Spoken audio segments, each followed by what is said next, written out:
ये वृत्त के केंद्र से ये सारी दूरी 6 सेंटीमीटर हो सकती है, तो यहाँ से सारी दूरी अगर एक वृत्त खींच दे तो सारी की सारी रूट 10 नहीं हो सकती है। इधर पॉजिटिव रहता है कि निगेटिव रहता है? 1 2 3 4 5 6 7 8। इधर -1।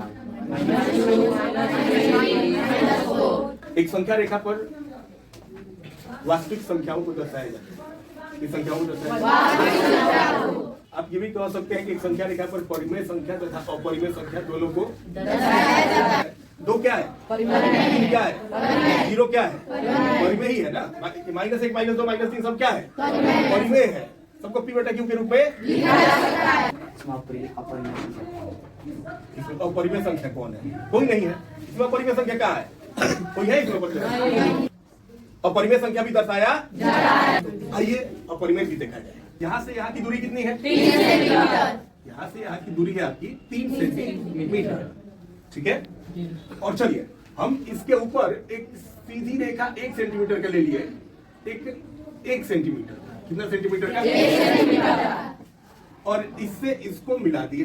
एक चीज बताइएगा, ये बन गया एक समकोण त्रिभुज। क्या बन गया? समकोण त्रिभुज। समकोण त्रिभुज में क्या क्या होता है? कर्ण होता है, लंब होता है और अच्छा बताओ, आधार कितना सेंटीमीटर हो गया? 30 सेंटीमीटर। लंब कितना सेंटीमीटर? 1 सेंटीमीटर। कर्ण पता नहीं है। कर्ण पता नहीं है कि कर्ण बराबर क्या होता है? रूट अंडर लंब स्क्वायर। तो लंब कितना है? 1 सेंटीमीटर। 1 सेंटीमीटर तो 1 का स्क्वायर। और आधार कितना है? 3 सेंटीमीटर। हो गया 3 का स्क्वायर। 1 का स्क्वायर 1 और 3 का स्क्वायर 9। कितना हो गया? 10। ये कितना हो गया? Root under 10 centimetre. Root under 10 centimetre. यानी ये कितना आपका माना गया? Root under 10 centimetre. Root under 10 centimetre. अच्छा एक बात बताइए, एक त्रिज्या लेते हैं हम वृत्त खींचने के लिए। मान लीजिए 6 सेंटीमीटर का एक त्रिज्या लिया। कितना सेंटीमीटर का? 6 सेंटीमीटर का त्रिज्या लिए। परिक्रमा का नोक रख दिए यहाँ, इसको इसे घुमा दिए। घुमाने के बाद ये ऐसे घूम गया, एक बन गया 6 सेंटीमीटर त्रिज्या वाला वृत्त। तो ये हो गया इसका केंद्र। क्या हो गया ये? केंद्र। तो यहाँ से यहाँ की दूरी कितनी है?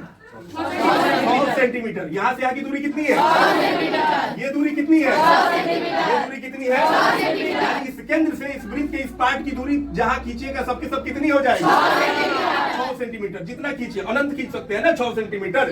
वैसे ही अगर हम इतना चाप ले ले, इतना ओ ए चाप ले ले, तो इसकी दूरी कितनी है? रूट 10। कितनी है? रूट 10। और एक वृत्त खींच दें तो इस यहाँ से जितनी दूरियां हैं वो सबकी सब कितनी सेंटीमीटर हो जाएगी?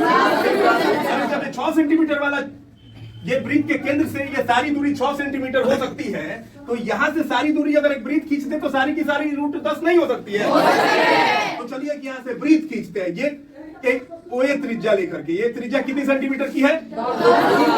रूट 10। कितने सेंटीमीटर की है? चलिए एक वृत्त खींचा जाए ऐसे, एक चाप लेकर के, प्रकार पेंसिल का यूज करके एक वृत्त खींचने पर ये देखिए कैसे वृत्त ऐसे ऐसे ऐसे नहीं जी, ऐसे जाएगा ना जी? ऐसे जाएगा और ये ऐसे बढ़ता जाएगा, ऐसे बढ़ता जाएगा। यहाँ से इसकी दूरी कितनी होगी? यहाँ से इसकी दूरी कितनी होगी? चलिए हम यहाँ पर लिख देते हैं पी। क्या लिख देते हैं? पी। और ये पी हमारा कितना सेंटीमीटर का हो गया? 10 सेंटीमीटर का हो गया है। तो इस रेखा पर यानी संख्या रेखा पर हमने क्या दर्शा दिया? रूट 10। बताइए ये रूट 10 परिमेय संख्या है कि अपरिमेय संख्या? तो अभी तक इस संख्या रेखा पर आप क्या देख रहे थे? अब क्या दिख रहा है? दोनों दिख रहा है ना? अब आप कह सकते हैं कि एक संख्या रेखा पर परिमेय संख्या तथा अपरिमेय संख्या दोनों को दर्शाया यानी संख्या रेखा पर वास्तविक संख्याओं को दर्शाया जाता है।